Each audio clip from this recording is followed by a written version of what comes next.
50, 50? Yeah, 50 for one. Yeah, okay. Get this. Yeah, take. This one, how much is it? 30. 30,000 dong, about $1.15. The vendor quoted the expat 50,000 dong. The difference was immediate, 75 cents. This is not a coincidence. This is Da Nang, a paradise for expats where the cost of living is just $1,000 a month. But the average local earns only about 6 million Vietnamese dong, roughly $260. The same city, two entirely different realities. I am a local. Today I'm exposing the hidden privilege system and how it dictates value in my city. The fractured paradise. How long are you living in Da Nang City? 6 months. Do you love this place? I love it. Absolutely love it. I mean, look, you can see I'm soaking wet. I've been at about 3 hours, and to be in the rain without being freezing cold is amazing. And, you know, people are friendly. The food is amazing. Do you have something that makes you worry? Okay.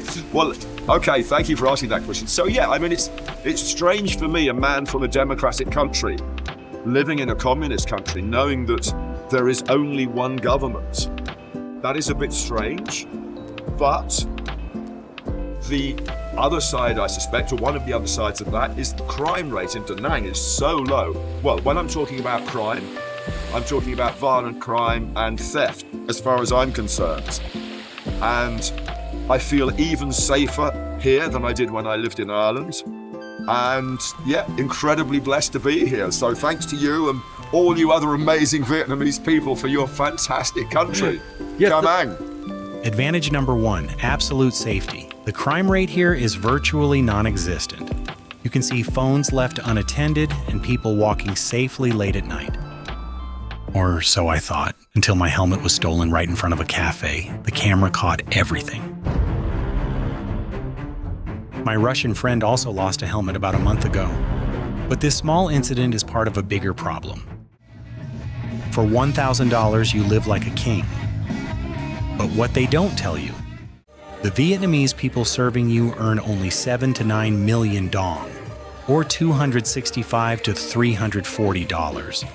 They work an average of 10 to 12 hours a day. This contrast is the core of expat life in Vietnam. Is this just a natural income gap, or is there a social cost that the locals are forced to bear? We're talking about infrastructure, scarcity, and access. When foreigners move into areas like in Thuong, rental prices double or triple. Locals are being priced out of their own neighborhoods, forced to move to more distant, less central areas, or the narrow, crowded alleys. The issue isn't just money, it's about space and identity. I spoke with Mrs. Phuong, a longtime local who's lived in An Thuong since the 1980s, and she told me, They don't speak Vietnamese, they don't eat our food, and Thuong is now a different city. these people aren't integrating. They simply imported their lifestyle and income, turning this area into an income bubble. The income gap and the cultural difference become too wide, putting Vietnamese hospitality into question. So where does the clearest evidence of this expat tax lie? The experiment, prices and negotiation. Throughout Vietnam, prices at traditional markets are negotiable. I received the local starting price quoted in Vietnamese dong. The price disparity is consistent, 40 to 67% higher, sometimes reaching 100%. I asked Mrs. Hoa, do you ever feel guilty charging foreigners more? And she said, They rent luxury apartments and still earn big incomes. If they pay an extra 20,000 dong, my children can afford school supplies. This is about survival. her children's school fees are paid by these margins. Mrs. Hoa's story isn't isolated. Over 48 hours, I recorded 15 transactions with a clear price disparity.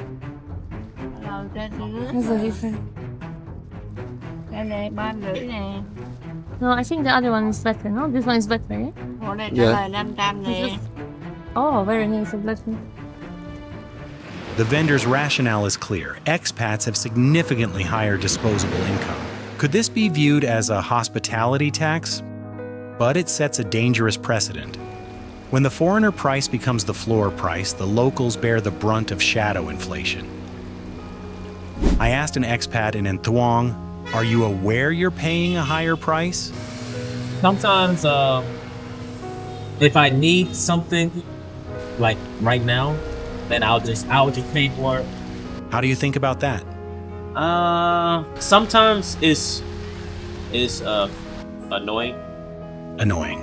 Sometimes, like when I know that I'm being charged like much more than somebody else. But also, I think it just depends on each person. Because sometimes I'm willing to pay more just because I like that person. Oh, if you like her? Yeah, if they're very friendly Yeah.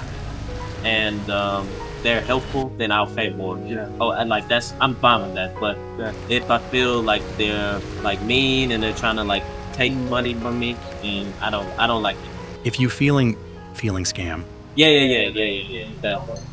how do you feel that problem? I don't think it is a problem. The reality is, most of the tourists that come to Vietnam are from countries with a higher standard of living, a higher material standard of living. We have the wealth. And yes, I would certainly try to get a better price, but I'm okay with that. I think the Vietnamese people, I have a deep affection for the Vietnamese people, and if it helps them survive and have a better quality of life, then fantastic. They see it as benevolence, but for the locals, it is pricing based on nationality. Nice to meet you. Good luck with the YouTube. Bye-bye. Bye.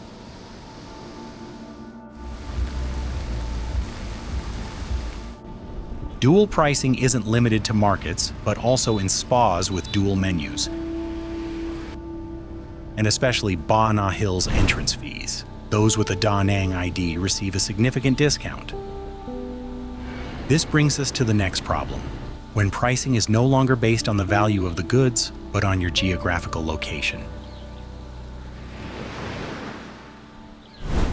Strategic location. Same apartment quality, but a 100% difference in price just for being near the beach or the An Thuong Center. This is the location tax. I spoke to Tuan, a local who lives in the outskirts of the city and works as a barista at a coffee shop. Do you ever consider living in An Thuong? 10 million dong for rent is my whole salary. And Thuong is beautiful, but not for us Vietnamese. This is what living in Vietnam as a foreigner costs. Same quality, 100% price difference just for location. I asked Mrs. Lan, a teacher, do you feel like a guest in your own home? I feel like a guest in my own city. The best areas are now only for foreigners.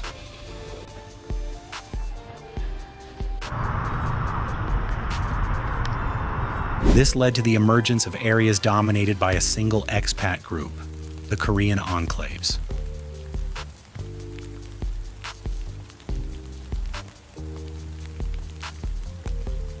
This Korean community creates a bubble economy. Money from tourists and residents flows into Korean hands, bypassing the local economy entirely.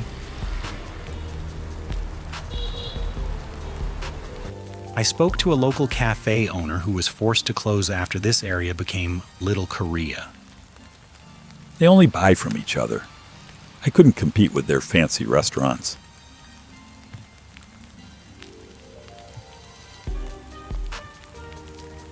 This economic fragmentation is the ultimate impact of the expat tax. The economic benefits never return to the local population. We're talking about standards of living and affordability. This is not just an auction, it's an economic encroachment. So is there a solution to this dual problem? After witnessing all this, one final question remains. Is dual pricing survival economics or exploitation? Comment your take. The final question isn't how much did you save, but what will you contribute to this community? Seek out and support businesses that publicly post prices and pay a fair wage to their local employees. Your action is the deciding factor. Just a little consciousness in spending can help Da Nang grow sustainably. I am a local. I've shown you the fracture. Now the choice of whether Da Nang is a paradise or a burden is up to you. Thank you for watching. Don't forget to like and subscribe for more in-depth analysis.